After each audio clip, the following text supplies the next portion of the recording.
Hello everyone. Now we are approaching the end. Almost. We are approaching the end of ideologies. And that is itself the name of today's class, the end of ideology. Understand what we were doing till now. We were just trying to understand how in Western political thought we understood कि भाई what were the very prominent cultural notions or political notions to be very apt. What were the political notions in the mind of people जो common sense लगता था उस time पे. Let's say equality was not a term or a concept that was easily understandable by anyone if you go to a time of Plato. So slowly we saw the evolution of these core concepts of equality, justice, fraternity, state, society, very simple things, but yet somebody had to come up with it. Origin किसी को बताना पड़ेगा. Then you talk about it, you debate about it for a lot of centuries. चलता जा रहा है. At the end, what we see and observe is that you are coming at a point where only two dynamics, the dynamics are only separated by two core ideologies. One is West, East. Western liberal democracy at one side, and at other side we see communist, because we have done Lenin. Now understand, till now, if you have to mobilize people before you, if you have to be a leader, so what you have to do? Give some kind of ideology. Let's say fascism. So you are Hitler forwarding a ideology on the basis of, let's say, race, giving some scientific description about it, कि why Darwin has said that survival of the fittest, and why German people, the core Aryan people, should be the one to rule because they are the only one who are fit. These kind of ideologies were the only thing that were helping people mobilize and organize and take power from the state. But after 1960s, we are seeing a decline in politics. When we talk about politics till now, we are just talking about ideology. When we are talking about politics here, we are just talking about, let's say, BJP versus Congress. Or not BJP, let's say RSS versus Congress. This is politics because Congress has different kind of ideology. RSS has different kind of ideology. Let's say if Sitaram Yechuri, his party CPI, Marxist, so he has completely different kind of ideology. Either you could be a supporter of one ideology or other. And how will I differentiate you? Because your ideology is completely different from the other one. When you talk about Western liberal policies, they have core emphasis upon how the state should be intervening less and less. Meanwhile, if you go to the Lenin communism, you see that state has very proactive role in the economy and society, deciding upon whether and how and on what norms and on what basis the resources are supposed to be divided among people. Now, are we seeing that today? No, we are not. Understand why? Because if you think about it, BJP has, let's say, come up with this GST. They were the one who passed GST bill. Understand, the same GST bill was put forward in your Lok Sabha by P. Chidambaram when Congress was in power, when Manmohan Singh was your Prime Minister of India. And who was opposing this GST bill that time? BJP. The same BJP has put forward GST bill and passed it. So understand, whether you are believe in this ideology or that ideology, it does not matter much. What matters is development. So technically, currently in a globalized order where neo economic policies you are using and deliberating upon, economics has taken the central role. Economics is at the core of any, let's say, manifesto or any policy endeavor. So, why we are seeing decline in politics? Because understand, first thing, there is no more communism. There is no more communism. There is only one ideology in the world: Western liberal democracy. In fact, just like Hindus adopt, Hindus make Sai Baba there. Shirdi wale Sai Baba. Similarly, Hazrat Nijamuddin, this Ranbir Kapoor is singing song, Kun Faya Kun. So we are adopting, we are taking values. Same is Western liberal order because they came up with welfare state, and welfare state take care of the poor. When you are taking care of the poor, what was the need for this ideology of communism or socialism? That poor pro, we are pro poor. Now if Western liberal democracy also becomes pro poor, understand there is no more relevance for you, only till making Western liberal order, let's say, more humane, so that capitalism does not take over more. So when we talk about politics, we are talking about just ideology, but now it is changing slowly. In this lecture today, at the end, you will understand where you are entering now, what realm you are entering. So talking about end of ideology, I'll try to be very quick because I have already written everything. So understand that Daniel Bell, he was the proponent of end of ideology, and according to him there was an ideological battle between West and East, where West were laid forward with the by the capitalist and East with the communist. But issue is that both of those are almost exactly same. If you talk about capitalist order, they also have the same bureaucratic structure. Bureaucratic structure is top down approach. So the law is given here that you execute this thing, and he will give some, let's say he's secretary and he's joint secretary, then you have section officer, desk पे जाओगे तो you will have upper division clerk, lower division clerk. Similarly, capitalism, similarly communism, both sides same top down approach. Administrative system same, you will have province or state, and then administrative unit, municipality, everything is same. The power, okay, you took power in the name of, let's say, being poor pro, using peasants. But who are you now? You are now the top of the hierarchy, you are the top of the communist party. Communist party ke elite you are, and you are with power, and you are doing everything to retain power. Here nobody can question you properly. If Xi Jinping is there, then he is there. Point is that he is there. That's it. He is actually the general secretary of the Communist Party. Key council, administrative council. Whereas here, money is the power. So if you have lot of money, then you can keep power, retain power. Because here, every 4 year elections will happen. And when elections will happen, what will determine your winning probability? Your campaign, and your campaign will require a lot of money, hence the funds and the fundraising. Do you really think that Donald Trump, he does what? He is in a real estate business. Real estate business was the one because of which 2008 financial crisis occurred.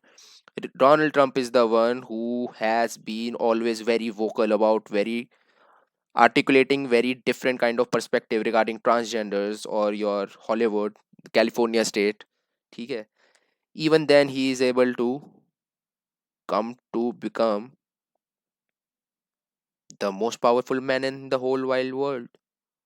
How does that happen? Because he's a billionaire, as simple as that. He's a billionaire. He had the power to lay forward a campaign. Mostly people do not have the time to engage in a campaign because campaign karke what will you do? What will you achieve? Nothing. Ambani is our prime minister. But what will he do if he becomes prime minister? So it is better to have somebody be prime minister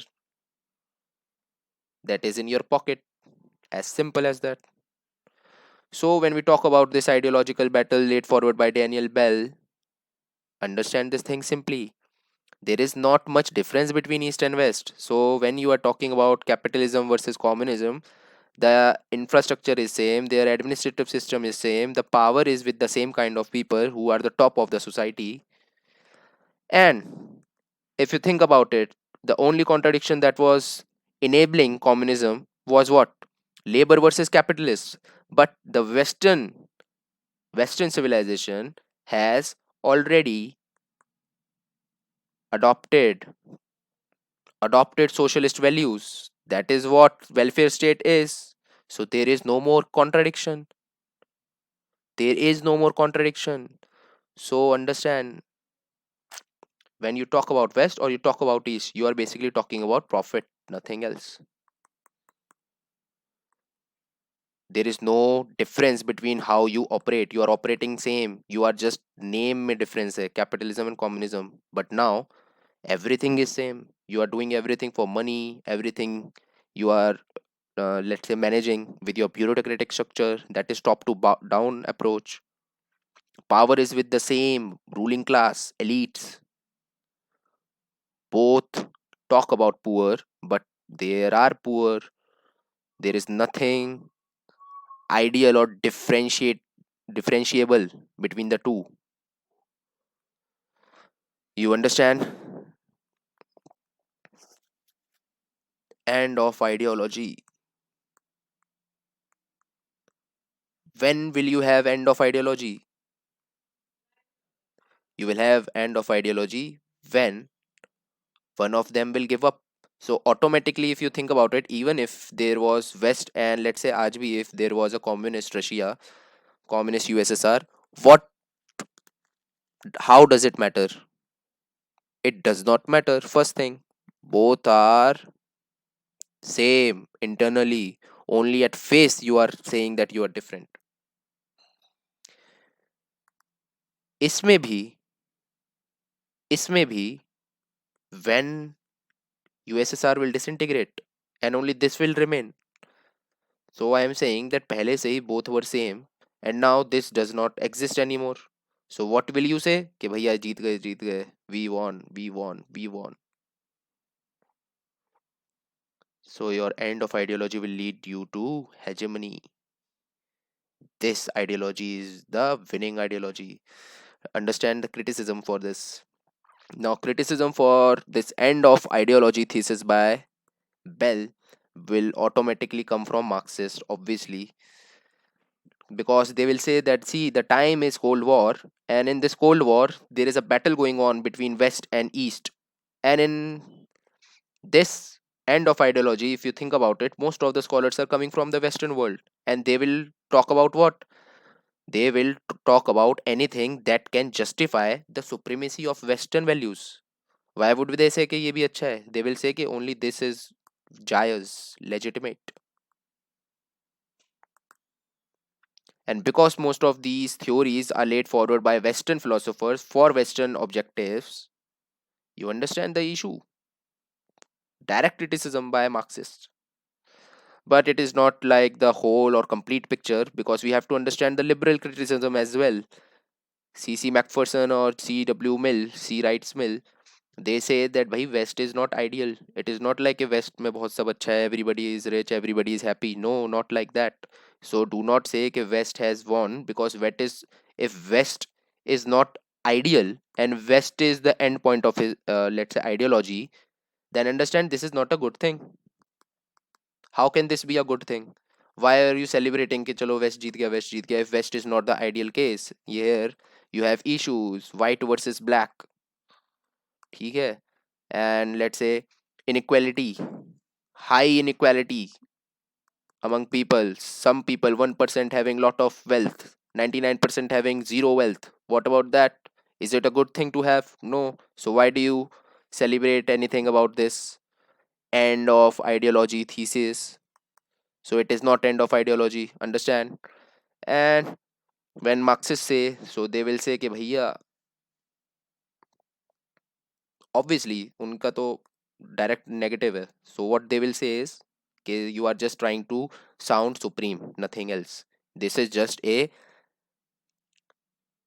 system to, let's say, convey that see, we are supreme, and this is why Western values should be accepted overall in the whole wide world. When we see another kind of prism, from another kind of prism, that is a communitarian perspective, we see that they say कि भाई सुनो, end of ideology is itself an ideology. It is talking about West versus East and how East has disintegrated and West has won. And West say you mean liberal and its capitalist or democratic ways. So this is an ideology. If you believe in this, then you are indirectly believing in Western world. And this is a very smart way to turn anyone into this. Let's say if I am a Russian and I'll learn about this end of ideology crisis, it will make sense to me, and it will tell me what कि भाई सही बात है, West has won. So what it will make me tend to adopt democratic ways. That is what it wants.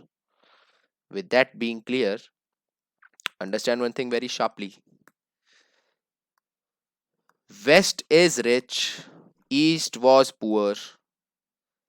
That is why, because you have money and because you have the wealth and the resources and everything, that is why you're talking about market. That is why you want liberty of one person. Why? Because this person has lot of money. He would want liberty. And there are a lot of people like that in Western world, because they were the ones who colonized, and they colonized the whole wide world, and then they started drain of wealth. ठीक है? Because of this drain of wealth, lot of money is with lot of people, and they do not want the money or resources to go away from them. That is why these values, liberal values, are more attractive to them. Meanwhile, when we talk about East, understand these were the mostly colonized world. They were the looted world, they were the exploited world. Obviously, now you will say that why Russia, sir? Then again, you have seen a 5 year lecture. Russia ki geography is very different. Although Russia has a lot of landmass and everything, but understand that most of Russia is populated in this level, this area only. So this much area is vacant. No, nobody lives there. It is completely, let's say, inhospitable, the Siberia region. Plus their ports do not work. Their ports gets frozen up in winter, so they do not have 365 days access ports, because of which they cannot ship every day every time, because of which their economy cannot grow. Plus nowadays their demographics are going down. People are dying early because of vodka. ठीक है? they drink a lot of that because obviously they have winter there. ठीक है? That is why if you think about it, Modi went and gave $1 billion to develop this area, because now ice is melting, so they can start developing here in this region. And because of this, your economy is very bad. People do not have much employment here. Similarly with, let's say, India or anyone, so what will you try to be? You will try to go for socialism. Why? Because this has more attractive, more appeal. More appeal to whom? More appeal to our people, because people are poor. And when people are poor and you tell them that by state will give you jobs, state will give you everything, they will make you their king. And once you become the king, you stay there, you forget what you promised. As simple as that. But it turns out that Xi Jinping was able to, let's not call Xi Jinping Dao Jinping, because at his time the reform started. So even though you have adopted some of the capitalist ways, you have not lost whole of your communist nature. Okay, you have just adopted. I'm talking about China. With this end of ideology, obviously it will give rise to what? It will give rise to end of history. So, end of history thesis given by Francis Fukuyama in 1989. Understand, we have done this, we have used this in our criticism when we were talking about relevance of Marx. Okay, when we talk about relevance of socialism or relevance of Marxism, understand what is the cause of talking about relevance. Because see, Eastern world has lost. Why? End of ideology. Western ideology of liberalism has won. Why? How do you know it has won? The proof lies in end of Cold War. When Gulf War started in 1990, understand, USSR disintegrated in 1991. Francis Fukuyama gave in 1989 this end of history, and they have started attacked Iraq, starting to attack Kuwait, annexing Kuwait, and USA will go to what? United Nation, and he will start, let's say United States will demand कि भाई let's do a collective action, let's do a collective troop action, which is one of the emphasis goal of United Nation. And everybody will say okay, okay, okay, okay, okay. Now who is the friend of Iraq? Iraq is friends with USSR, so USSR can easily just give a veto, but it did not. It is not helping out its friend. Meanwhile, Cold War is going on, and USA, with everybody else coming in Iraq and invading. Gulf War, clear indication that see, अपने दोस्त को नहीं बचा पाया USSR. That means you are no longer an opposition. You are no longer that strong. USA is the one. ठीक है? And because of this proof, let's say Francis Fukuyama's end of history gets legitimized. कि सही बात थी, Francis ने सही बोला था, he was right. So understand end of history. End of history is nothing more than, you understand, I talked about dialectics, and when we talked about dialectics there were two things. One was thesis, जिसके साथ में against it comes naturally its antithesis. This will keep on going on until unless you emerge and come towards a synthesis. East versus West, West versus East, East lost, liberalism won, liberalism becomes the synthesis. It tells you what history has ended. Now, how does it come to this point? We were talking of end of ideology, that makes sense, but what about end of history? So, for that you have to understand Hegel's three laws. If you talk about the Hegel's three laws, what was the first law? What was the second law? And what was the third law? So, understand, negatives get negated. History will move with contradictions. And when contradiction ends, history ends. Get that thing clear. So, if contradiction is ending, what was the contradiction? West versus East. East is gone, contradiction gone. What does it mean? It means history has ended. As simple as that. With that logic, Fukuyama comes at this conclusion that history has ended with liberalism, Western liberal democratic capitalist order as the winning one. Now, obviously, we see some gaps in this. See, Cold War ends, USSR disintegrated. This is not only symbolizing that war has ended, it is also symbolizing that this is end point of man's ideological evolution. Now there won't be any more changes. Democracy will be the sole, let's say, goal of anyone in any society. We see some proof in that because after this only we see the neoliberal economic model going up. Neoliberalism we have done, that is nothing but globalization. More countries accepting this capitalist way of life. More countries trying to become democratic. Even China has adopted some of the capitalist ways of life. That is globalization. Plus internet, yeah, internet communication technology, that is also helping forwarding this notion. More and more television, more and more movies adopting western values. Understand this thing, this is happening. So that makes sense. You will say कि सही बात है, very good, yes, this is end of history. So technically what will emerge? The whole world, one homogeneous world will emerge in slowly. one homogeneous world where everybody is a democratic country, where everybody has role in the society. But we see some exception in this. We see exceptions with Arabs in the Middle East. We call it Arab exceptionalism. But then again, this is also a justification. Now understand why.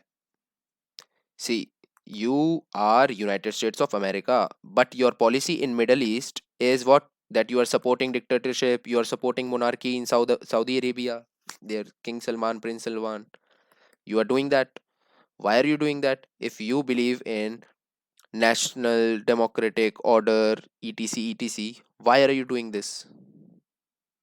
If you are such liberal, you believe in democracy, equality, etc, why are you supporting them? It makes no sense. So you have to come up with a justification. So you call it Arab exceptionalism, and you say, okay, bhai, listen, actually what is the issue is that Islam is different and democracy is different, and Islam and democracy are cannot live coexist together.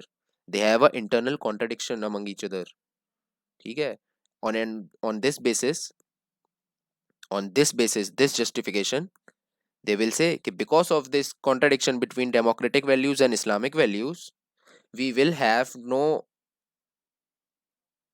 path, we have no other way but to support regimes, puppet regimes. Puppet, why I'm calling puppet? Because understand, they are always in a state of war in Islamic states. Islamic state, not Islamic state, basically Arab, Middle East. Everybody is in a, let's say, field of mistrust. I do not trust Iraq, Iraq do not trust Saudi Arabia, Saudi Arabia do not trust Israel. So everybody is like that there. And they are, when they have so much issues with mistrust, they would want what? They would want security because they can be attacked from anywhere. So who will give security? USA is nothing but net security provider. And because of your, see, how did Britishers captured Awadh or anything, any state in India? How? They they put their troops, they will provide security. Automatically it became a puppet ruler, whoever was the king. ठीक है? Now this, if your foreign policy is supporting puppet regimes, so what can change your foreign policy behavior, or let's say harm your objectives, your interest in those areas? Arab Spring, a movement calling for democracy. So what your goal should be? Suppressing the movement, suppress the demand for democracy in Middle East, because now you are in total control of the area there. Why? Because see, one person is in control there. Let's say this is Prince Salman, and you have Prince Salman by his neck. Why? Because you provide security to him. Otherwise tomorrow his whole state would be bombed by Iraq or anyone. ठीक है? So understand the approach of Francis Fukuyama in coming up with this end of history thesis. So obviously his method is dialectics. So in idealist dialectics we talk about Hegel, but when we talk about material dialectics we talk about Marx. In both the cases they are talking about just one thing, that is movement of history. And when you talk about movement of history, you have to understand how does this movement occur. This movement occur through contradictions. One, two, battle, you have a story of battle, that how two won, but then you have antithesis, three, and then there is a story of how three won, and then you have another four. This will keep on happening until unless you have five and there is no more else, no one else. So when does history end? History will end when there is no more contradiction. There will be no more contradiction only when there is nobody else. Nobody, no six. So there has to be only one, nothing else. So they talk about something in a homogeneous tent. They do not support heterogeneity. Not they, but I should say Francis Fukuyama. ठीक है? I hope that makes sense, because otherwise you do not want any contradiction. That means only one thing: everybody should be same and have only one value system, nothing else. If you have one more different kind of person, automatically you will have clashes. So history will end when you have no more Contradiction. And according to Fukuyama, who is the winning one? History is ending with victory of liberal democracy and capitalism. ये सब एक साथ ही होता है. ये democracy, capitalism, all are liberal values. ठीक है. Understand, democracy comes from your right of people, right of one person to own property. That is why you were talking about liberty, that I should have the opportunity to acquire property, and for that I need to undermine the princely class, the kingly class, nobles, etc. For that I need to establish democracy. That's simple. Now, interpretation, if we see, of this end of history thesis, so it has been taken up in two ways. One is to lay forward US hegemony, and second would definitely be your unipolar world order, which definitely will come from end of history, because end of history is taking us to one homogeneous area or era. Homogeneous, only one there, one Bahubali, no other there. So obviously US hegemony they are talking about. US, because Francis Fukuyama, let's say कि Francis Fukuyama was Indian, so why would he talk about US hegemony? That is why you search his nationality. He's not Indian, definitely. Not Japanese, definitely. Where is he from? United States of America. That is why you are so, with such ease, you are talking about unipolar West world order, where USA ka size will be this in terms of power. Nobody can challenge USA. Okay, China can. If China ever becomes as great as USA, but it will take, let's say, around 200, 300 years for China to be like that if it continues to grow with current rate. But obviously, demographics are changing, things are changing, and it will not happen. Now, this US hegemony, although established, has seen declination. It is keep on declining now. And according to Francis Fukuyama, he gives the justification for declining of US hegemony: bad foreign policy decisions of George W. Bush, because he was the one who initiated the war on terror, taking USA into two simultaneous battles, one in Afghanistan and one in Iraq, 2001, 2003. So simultaneously you are waging war in two fronts. Now obviously, even if you start reading two subjects of GS, you will not do proper justice. If, let's say, two books you have open, here polity, here let's say history, simultaneously you're reading, obviously you cannot do any justice to anyone. So you have to read this for 2 hours, then this for 2 hours, then maybe it makes sense. But understand, I'm talking about war, not subject. So first finish one war, make sure what is the outcome of that, then start another war. That is what, how Francis Fukuyama justifies this. Now, obviously, when we talk about end of ideology or end of history, you will say, okay, sir, but both are almost same. Understand? No, both are not same. Both are indirectly saying that okay, West is the winner, because that is what their agenda is. Their aim is कि से बोल दें कि भाई West is the winning one. Here you are talking about politics. Here you are talking about somewhat in material terms as well. So here you have more explicit and more broad agenda and more broad explanation you have. Here you are taking into account Hegel as well, ठीक है, Marx as well. So even if Marxists come, they can't say anything now. Hegel come, followers of Hegel come, they also can't say anything now, because they will say कि भाई only same approach we have used, and with that approach, end of history is determined here only. But obviously some criticism has to come up, because obviously nothing is ever true. Everything is just a discourse, just to convince you into what you believe to be right. So the criticism to this comes from Samuel P. Huntington, who talks about clash of civilizations. According to him, history never ends, it just repeats.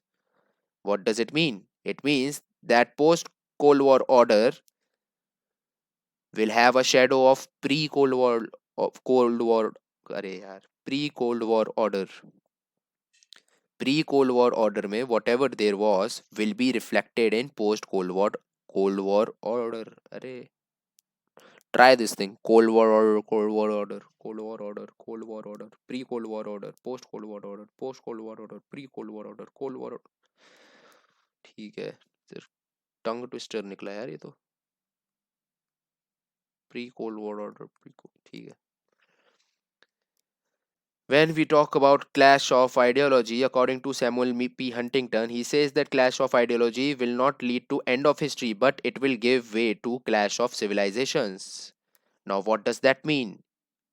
Remember how I started this class? I said that politics is declining. Earlier, if you think about RSS and Congress, there were definitely very good differentiation.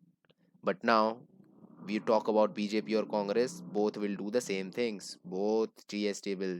Congress भी यही ला रही थी, BJP तब opposition में था. Now BJP in power, GST bill has been passed. As simple as that.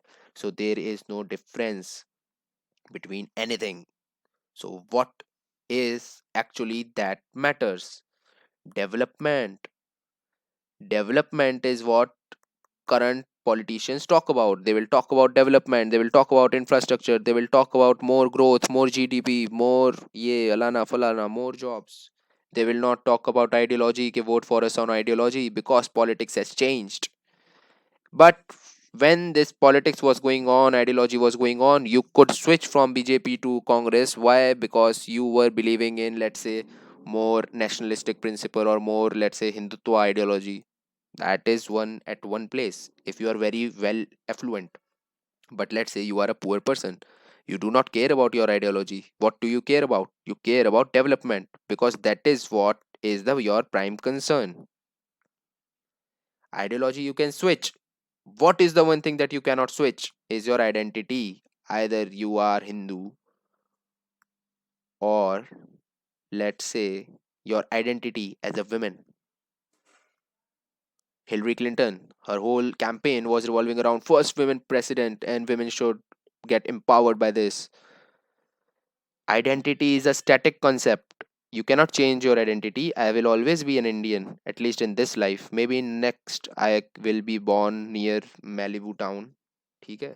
But in this life, I will throughout be an Indian. Even if I go abroad and become a United States ka citizen, even then my kid and my kid and my kid will be called persons of Indian origin.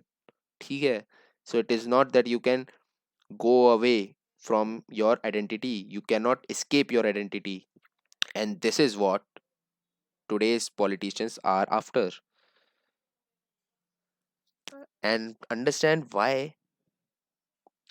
this thing, why globalization is also impacting. Why globalization? How globalization is also impacting your identity politics. See, phones are there, communication are there, you can watch Netflix, you can watch Prime Amazon Video, you have YouTube now, so you can watch very various let's say countries, nations, societies. You have more idea about how the world is. Earlier people were living in their villages. Talk about your grandmother and grandfather, they do not know how Tamil Nadu is different, but I have lived in Tamil Nadu. I know how south is different from west, or sorry, north. I know how Western America is very different from Indian, how society is different, how the nature and behavior of people are very very different. They do not litter. ठीक है, here we litter. They do not judge. Here we are totally judgmental of everything, of every relation, of every word that you articulate out of your mouth. So understand this concept. Today you are more aware ki how much different the other person is. As soon as you are aware ki how much different the other person is, at that time only you are talking about how you are different from them. When I talk about, let's say, a person who is not throwing garbage, अचानक से I will feel कि see, wow, such a beautiful way of putting things in dustbin. I will अचानक से feel कि what identity I am coming from. I am coming from my identity of being Indian, where people throw garbage nearby, and that will make me apparently and unfortunately feel Indian that time. कि ठीक है, because we litter. This is our national, let's say, job. That and being a गौ रक्षक. But understand, our awareness of identity is increasing. The more different people you will see, more you will be aware. Okay, see, I am from India, and my parents and everyone are belonging from Mathura, so more aware of how people in Mathura are different from, let's say, Delhi, and how from Delhi people are different in Tamil Nadu, how their culture is different. And more, the talk about solidarity, that we North Indians should stick together, South are different. That is not the real thing, but it comes like that. If we talk about another level, let's say college level, if person is from IIT Madras and I am from, let's say, triple IT Bangalore, or let's say VIT, then what will happen? We will become one. We are a VITian, not IITian, and we will have clashes.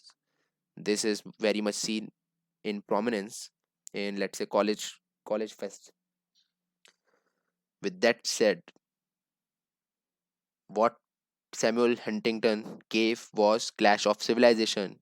Clash of Civilization में core aspect is identity, because we are not talking about ideology. Ideology has ended till now.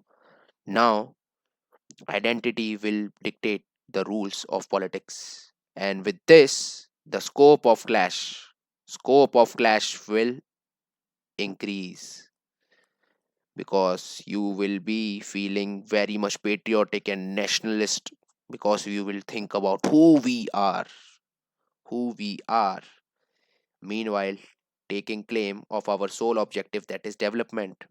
Development can come only through what apparatus? Tell me one thing. What apparatus better in, let's say, providing development? Ideology till now that was only going on, but we see कि भैया राम मंदिर also बनने में, on the basis of ideology, it makes no sense. It took 20 years. But if I talk about, let's say, ease of doing business, so in every year we are going down and down and down, moving to the top of the list. That is identity politics. Identity politics currently is in, let's say, focusing only on economy. And when you talk about economy, we talk about how growth is happening, what is the GDP number, how much employment you are giving, all leading up to development. So how do you talk about how much development you are getting?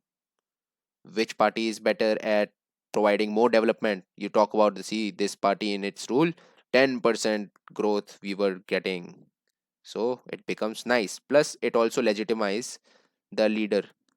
If Modi is able to, let's say, make us to a $5 trillion economy, then it will legitimize his rule, because here now ends justify the means, and will justify the mean. Obviously, if you have reached your goal, it would not make sense whether you have abolished 377 unconstitutionally, or maybe mob lynchings were increasing in your rule, or maybe, let's say, some unconstitutional punitive decisions you have taken. But it's all fine, because we are now $5 trillion. ठीक है. With that said, welcome to the era of identity politics. But before going there, we will talk about identity politics more in Indian government and politics. ठीक है. But before that, I will try to elaborate more on clash of civilizations. So understand, Samuel P. Huntington talks about 8 civilizations. West, that is obviously your liberal order. Orthodox, obviously Russians. Orthodox, why I'm saying, because understand how in world history, if I've told you in a IR, this was a Christian domain, this is Europe, इसको Britain ले लो, ठीक है, ये Britain है. It was bifurcated, east and west. What was this event? Schism, the great schism of Europe, I think 1024. So in this east and west, तभी तो we see that in eastern, let's say Russia or anywhere, we see Cyrillic Cyrillic form of writing. That is, let's say, if you have to write Modosko, so you will write something like Modok Sho Sho Shoko. This is in Russian. Same thing you can write in Latin, which is here in West, Modosco. Make sense? Then West also got bifurcated. ठीक है? Here then Turkey established Ottoman rule. We have done that thing. Third is Cynic. Cynic is China, Japanese, Islamic, Hindus, African, Latin American. Very, very normal. Nothing here to explain. Let's talk about explanation. When we are talking about clash of civilization, understand the reason for conflict and the types of conflict, to be very accurate. And when we talk about type of conflicts, there are two. So understand core and peripheral. Understand who were the core states. Only some core states are there: Orthodox, West, Hindus, Japanese, and Hindus, Japanese, West, Orthodox, and Cynic. These are the only core state. Now we will talk about, sir, where does Islamic world go? Isn't Islamic also a core state? So understand this. No, Islam is not a core state. Why? S- Islam because does not have a core state. Why is Islamic not a core civilization? Because it does not have a core state. Core means central state. If I talk about Christian world, so obviously we know Italy is there, bhaiya, Rome is there inside it. In Rome, mein Pope is there in Vatican City. Too much influence he has. USA has lot of, let's say, people, Christian people who believes in these things. Lot of people. USA is very much stable. Christianity will be stable. Hindu, if you talk about India, is rather stable. You will see nowhere else. The religion is very very stable. 2000 years of continuity. If you go back to Vedic era, then you will have 4000 year of continuity. If you talk about China, the Han system, the Han dynasty that there is, Han, they belong to Han race. They talk of themselves as in terms of race, and this Han race is what has more continuity than, let's say, your Tibet population of Tibet Buddhist population. ठीक है? Now, when we talk about peripheral conflicts, you have to talk about boundary, fault lines, boundary पे you will always have a issue. So if we talk about Europe, Europe is here, and here only are, let's say, Middle East. So you see इस area में trouble. Now why? First thing you have to understand is the nature of periphery. We are not taking into account Islam as having a core state, because understand there is no core, there is no one single Islamic nation. Saudi Arabia tries to be like that. Iran also tries to be like that. कि भाई I will act as the, let's say, the glue to hold whole of the Islamic world together. That is why they have clashed, because they both contend for that. Yeah, I will be the one. I will be the one. Saudi Arabia has Makkah and Medina, so iska contention has more weight in terms of, let's say, Islamic beliefs. But Iran has a very long history, long past, Persian Empire. ठीक है? So that also has a lot of weight. But then again, Makkah, Medina, and the holy pilgrimage trip, Hajj, that also has some weight. But understand the two type of conflicts, core and periphery. So if you have a issue with Islamic nation, according to Samuel P. Huntington, don't worry, chill. Why? Because there is no core state. Internally they are divided. Tribal order they have. You can use them. ठीक है? You can use them. You establish your puppet ruler there. What was Saddam Hussein? Saddam Hussein was nothing but your puppet ruler. Nothing else. When your objective has been accomplished, you just remove that puppet ruler. Nothing else. What is the more worry problem? Where you should worry more? You should worry more about China. You should worry more about China. If you have USA versus China, it has more bigger issue than Islamic world.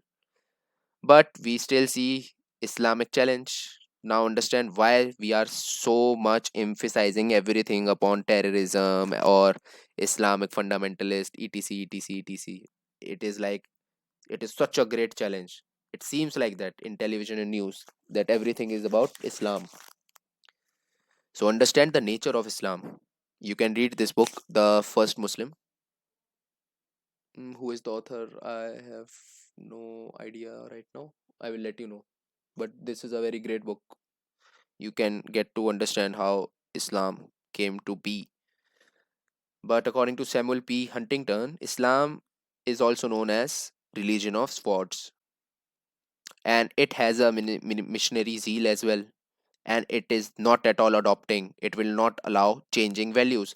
If we say that Islam is very much, the values of Islam are very much against the democratic ways, so understand Islam wants कि भाई एक ही ruler हो, prophet हो, उसी की सब कहना मानो, one law, one sharia law. You cannot change or ask for removing burqa or anything, no, nothing like that.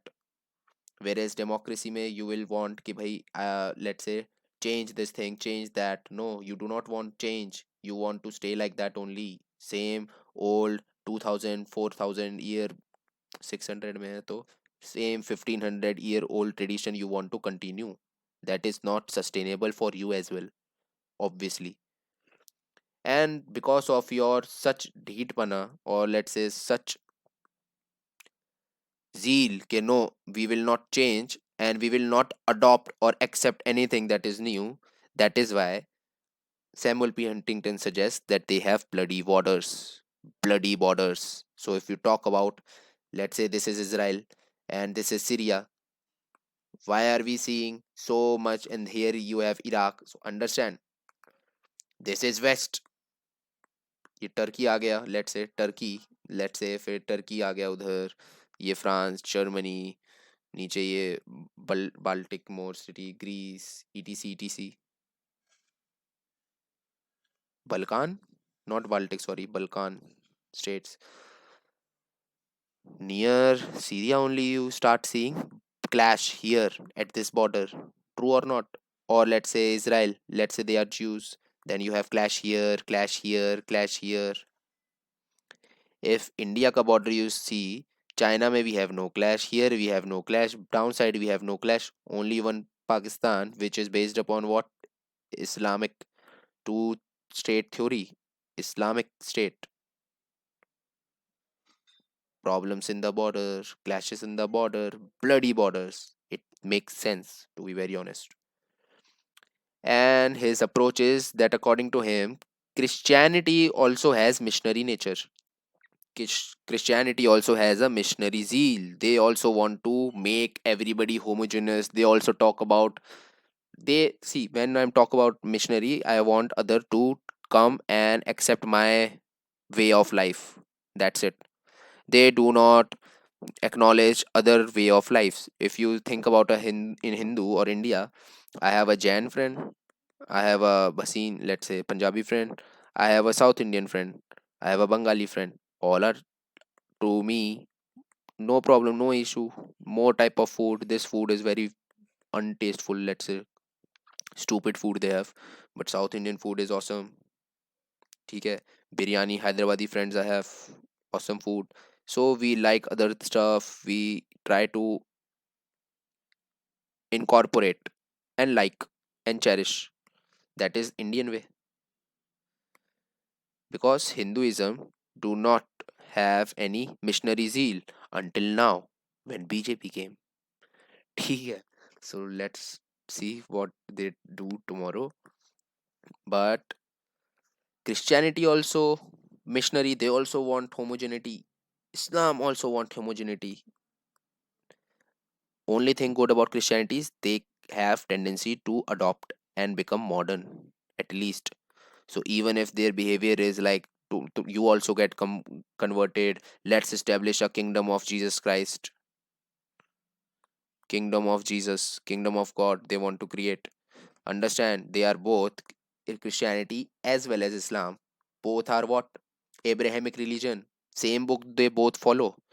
Your Bible is Quran, nothing else. Same character, same everyone, same. No difference. So this concept of kingdom of God will definitely come in Islam also, here you want to establish kingdom of prophet, kingdom of prophet. वही तो है ISIS. What do they want? Same thing. Islamic State, nothing else. ठीक है.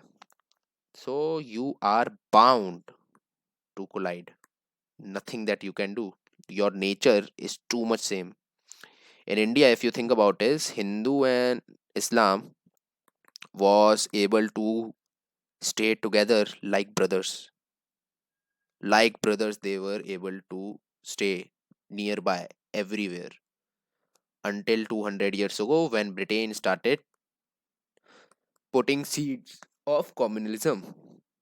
It is only Britain who talked about that Hindus are different, Islam are different. To us, there was no different. ठीक है. Same thing, just believing in another way. The same thing that we believe. That was our way. But not going there. Yet we see a rise of Islamic threat. So you have to understand, according to Huntington, how does he justify the rise of Islamic threat? So according to him, obviously, same thing. Repeat, we will do. USA's foreign policy in Middle East very stupid. Why? Because they support dictatorship. Justification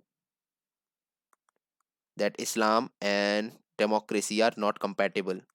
Obviously, this justifies the support to dictators and puppet regimes.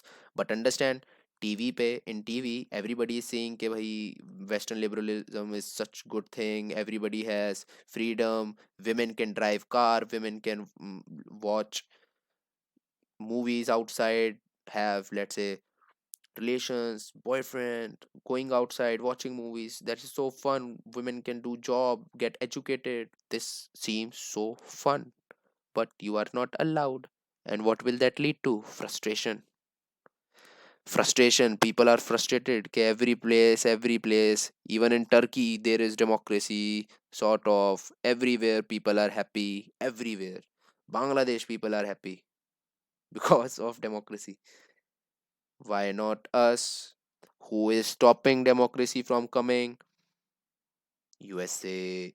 USA's foreign policy. If you stop supporting these dictators, dictators will fall. Saudi Arabia ka king will fall.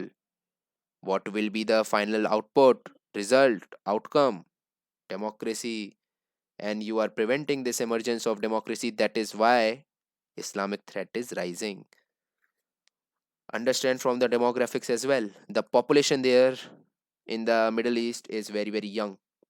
And when you have a young people who is unemployed, as soon as you are unemployed, you get a sense of purpose. You become purposeless. You have no purpose. So what do you do? In India, if you have a lot of people who are no job, nothing to do, and if you tell them that bhai, this is Babri Masjid and this has to be demolished, only they have that much time and energy to go and destroy this. Obviously, my father won't, nor will I. I will say, bhai, I have to go and teach at Opdemi. My father won't. He'll say, bhai, I have to go and work.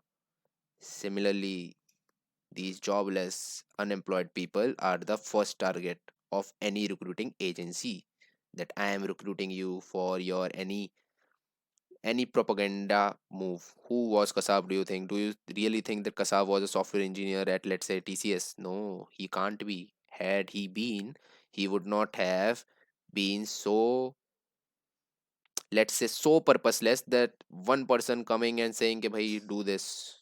ठीक है. So poverty, demographics, everything plays a vital role. Plus, let's say your third argument would be your policy in Afghanistan. If you talk about your policy in Afghanistan, there you were, what were you doing? There you have to fight against USSR. Soviet Union was coming in Afghanistan. And understand, Afghanistan has borders with Pakistan. Pakistan has borders with India. So what does this mean? That USSR could in Afghanistan one day establish communism. If Afghanistan fall to communism, that means communism has entered southern Indian Indian subcontinent. Afghanistan is a part of Indian subcontinent because we had in Kandahar. If Kandahar art you have done in art and culture, so you know this point that Afghanistan also has in past been in our territory. So if you think about it, you have to do what to keep USSR here only so that they do not enter Afghanistan. But how do you from so far away, here you are USA, ठीक है, very far opposite side of the globe. So you ask Pakistan कि भाई Pakistan, listen to me, give me your some territory, I will keep one army base here, ठीक है, I will pay you some, let's say, $1 billion every year. So understand, Pakistan की location is very very interesting, very, let's say, rentier state you call Pakistan sometime. Rentier state is like your, the Jat and Gujar peoples who have lot of land and they are just living on rent, कि भाई किराया आ रहा है अपना. They are like that. Pakistan, major portion of their income come from USA will support. Why? Because they have provided land, and at that land USA keeps army. Now that army obviously won't fight USSR in Afghanistan. Why? Because अरे my people could die. So what do? I ask ISI of Pakistan कि भाई ISI के पाकिस्तान के ISI, you do one thing, you establish some of your agents in Afghanistan and help them train. We will provide weapon, we will provide everything. You start giving training to some people there. What kind of people? You start, let's say, you have to, first thing is you have to mobilize people. How will you mobilize people for a fight against let's say, union of Soviet Union? How would you mobilize people? You give some ideology from their only book that they have read, that is Quran. You start talking about jihad. You change and manipulate the meaning of it. You say that jihad is against USSR. When you do jihad, what do you become? A mujahid. And when you become, a lot of mujahids come together, you become mujahiddeens. And when those mujahiddeens keep on fighting, but because of USSR ka internal drawback, that their policies, economic policies, were very very weird and stupid, because of that internally it was getting weak and weak and weak. And in those internal weakness ki condition, they started doing reforms. And reforms led to what? Reforms led to people, let's say this was, loha was garam, and then people just started putting hatoda, and USSR collapsed. But what this will make these people think, mujahiddeens, they will think that bhai, dekho, we have made USSR come to its knees. This will instill a new kind of confidence in Islamic world. And they will say, okay, next now we have to just target USA and then we will establish Kingdom of Prophet. Very stupid, obviously, but you can't blame them. ठीक है, they are just shikar of politics. Mujahiddeens instilled new fear, new confidence. That is why, what were the tactics that were taught? What were the tactics that were taught? Tactics were of asymmetric warfare, that is terrorism, bomb blast, etc. That only tactics they are using, same kind of command and training. But in reality, it is not about Kingdom of Prophet, it is about Kingdom of Prophet. Wordplay. It is never about making Kingdom of Prophet, it is about Kingdom of Prophet. For both. Understand this thing. Why do you think Taliban wants to stay in power? Because Taliban is in control of your opium trade in Afghanistan, which is a tens of billions of dollar of industry. That is why USA will never move out of Afghanistan, because USA undertakes this trade. This trade, opium trade, funds USA का whole objective in Afghanistan. ठीक है? So it is not about West versus Islam. It is just fundamentalism versus fundamentalism. Here market and here religion. Even though here you are very upfront that you are about market fundamentalism, here you are in nature of disguise. You want to hide behind religion, but aim is same, that is profit. When we see criticism of clash of civilizations, so this is only that only. Western versus Islam. If you have to criticize this, then you say that bhai it is only about profit. It is between two fundamentalists. It is not that ideology is mattering here. No. Similarly, when we talk about USA versus China, it is not about that these two civilizations are going to clash. Nahi bhai, no. No. It is just a conflict of profit. So what issue really is, it is all about market. But now you cannot colonize. ठीक है ना, पहले तो सही था, you just war, you wage war, and you make sure कि भाई India is my colony, only I will sell here. But now, in the name of free trade, open market, तभी तो USA is going back home. तभी तो it is going back to isolation. It was the one who was saying to everyone to open market, remove barrier. Now you are the one putting barrier. Why? Because you thought that only you can profit from this kind of behavior. You thought that you can colonize the whole world without them knowing. ठीक है, what is globalization if nothing but Americanization? Everybody wanting not samosa but burger. That is Americanization or globalization. But now you see that by same your system that you have created, it is giving you 10 rupees, but it is giving China 100 rupees each year, and you know that China will pass you. So, what should be your purpose? Your purpose should be to destroy the system that you have created, because your system is making money for China. It is making it powerful and powerful. What your objective right now should be to undermine United Nations Security Council. Your objective should be to undermine International Court of Justice. Your agenda should be to undermine your World Trade Organizations के dictats. ठीक है, because anyhow you know that China's whole economy you are driving. You are the world's biggest consumer market, and China sells you everything from nut to bolt to car. Everything. That is why Trump's America first. So it is all strategically very synced. Nothing to worry about it. Understand? End of ideology indirectly tells you about what? कि भाई Western way of life is very cool. End of history tells you what? Very explicitly with your approaches of Hegel and Marx. कि भाई see, I have proven with dialectics that this is end of history, and you are justifying कि why West is best. But your Clash of Civilization is also doing the same thing. Clash of Civilization has जान के kept USA as the core state, and it is talking about just कि who can come and destroy USA की hegemony. So what your aim is? Justifying USA's hegemony, nothing else. But obviously you are not also the real, or let's say the final product. No, you are not.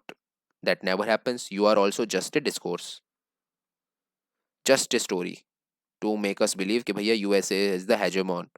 You have said Islam is not there, ये नहीं है, वो नहीं है, लाना फलाना. Then how can you justify Brexit? Why is Britain going out of European Union?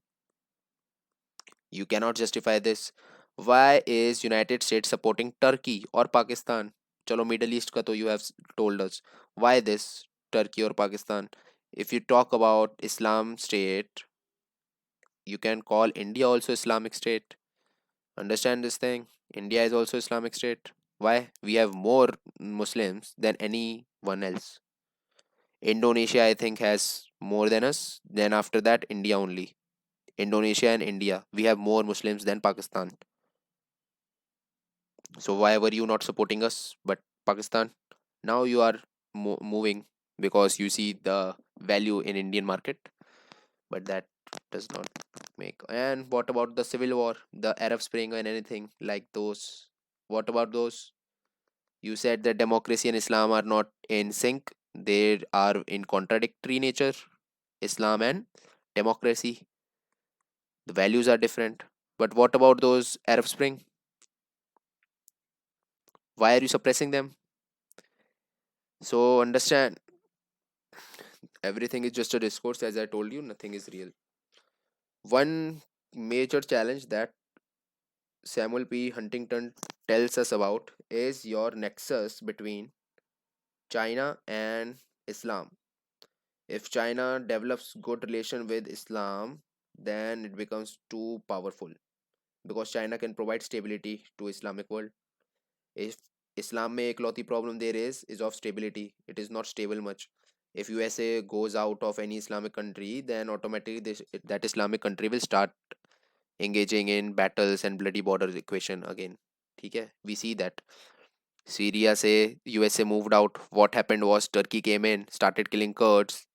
Kurds were against ISIS. So USA's net security is always prime factor in any war in the entire world right now. No war is without United States. I don't know anyone except Sudan. But then again, Africa के अंदर if we see, there are far more military bases in Africa than anywhere else. Why? Raw material. Raw material. If raw material transportation from Africa stops, production industry stop, the consumer market, that is United States, will stop. With that said, we are done and we will meet tomorrow. Okay. Chalo, bye.